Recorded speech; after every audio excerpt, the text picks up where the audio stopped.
Gran Turismo had been in development for the PSP since the console originally launched. Or at least I think it was. It's hard to remember since it's been so long from when the game was announced to when it was finally released at the beginning of October. With a newfound interest in providing high-quality titles for their portable platform, Sony and Polyphony Digital finally unveiled the Gran Turismo experience to the open arms of PSP owners worldwide. Sadly, that experience is a hollow one, and the game doesn't come close to living up to any of its predecessors.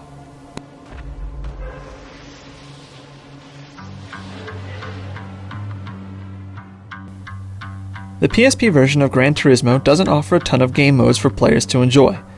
While it's to be expected that the enormous amount of depth that console versions have shared would be trimmed down to accommodate the PSP, there's a surprising lack of things to do with this game. When you start up the single-player game, you're given two options: Driving Challenge or Single-Player Racing. Driving Challenge consists of 8 different types of tests, each with 6 stages, encompassing the various skills you'll need to learn to master the game. Disappointingly, no matter how well you perform during driving challenges, the only rewards you earn are money and setting the record time. There's no special car to unlock, no online leaderboards to compete against, or anything. Sure, it might help newcomers learn the ins and outs of racing, but this mode forces you to race perfectly within the game's rules, making later challenges finger-cripplingly frustrating. If your car bumps into the wall, or if all 4 tires leave the track, or even if you nudge another racer, it's back to the starting line.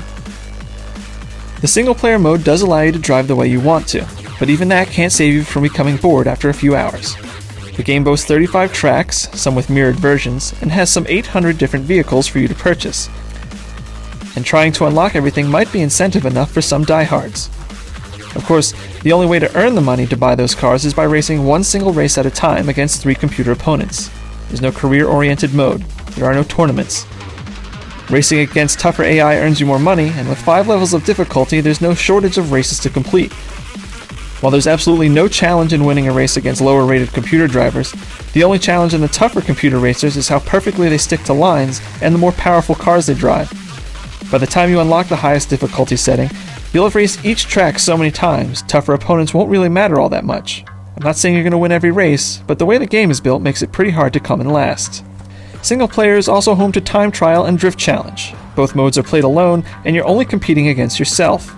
There aren't even times already recorded for you to beat in either mode. It's hard to understand the design decision here, and I wonder if Polyphony even cared that the entire game plays like an overblown demo. Oh right. The highlight of the game is supposed to be the robust car catalog, but even that aspect of the game has me scratching my head. Gran Turismo has an in-game calendar that advances a day for each race or challenge you compete in. Every 2 days, 4 car manufacturers open their doors for you to peruse their stock.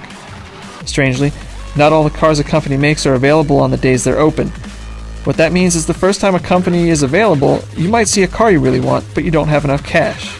You make a plan to save up for the next time that company returns in the rotation, only when they do show up again, that car you wanted isn't available that day. It's extremely annoying, as is the fact that you can't sell any of your vehicles back to get more cash on the spot.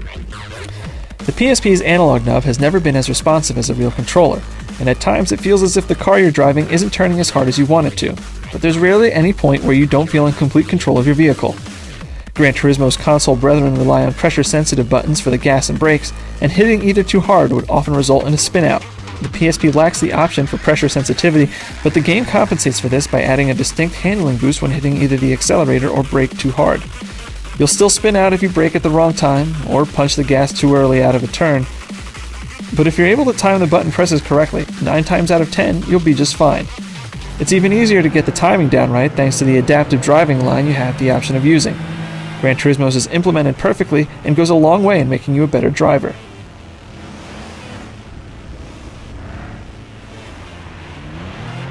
Running at an incredibly smooth 60 frames per second, Gran Turismo really gets a lot out of the PSP.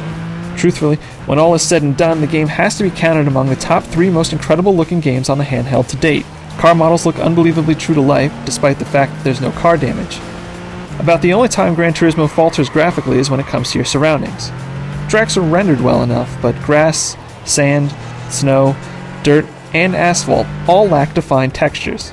It's not that big a deal because when you're in motion, everything is moving by you as a blur anyway.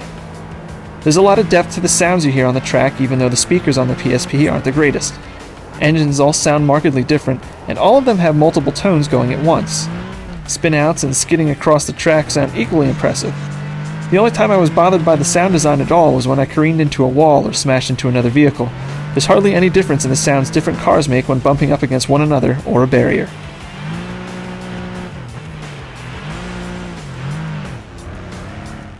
The only way to play Gran Turismo with more than one player is through ad hoc mode.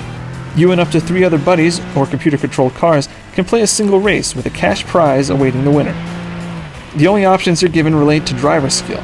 You can either race straight up, or opt to give friends who aren't as comfortable on the track an advantage with an early lead, or a car that runs faster than yours. It's serviceable for sure, but without the option to go online against people who aren't your neighbor, or even to scour online leaderboards for top times and time trials, you can't help but feel like there should have been more. The only other multiplayer feature in Gran Turismo is the ability to trade or share cars. If you choose to share, every shareable car you and your friend have will be copied to one another's garages. Trading is just what it sounds like, and is a nice feature, but it's also not all that necessary since none of the 800 cars in the game require anything special to unlock.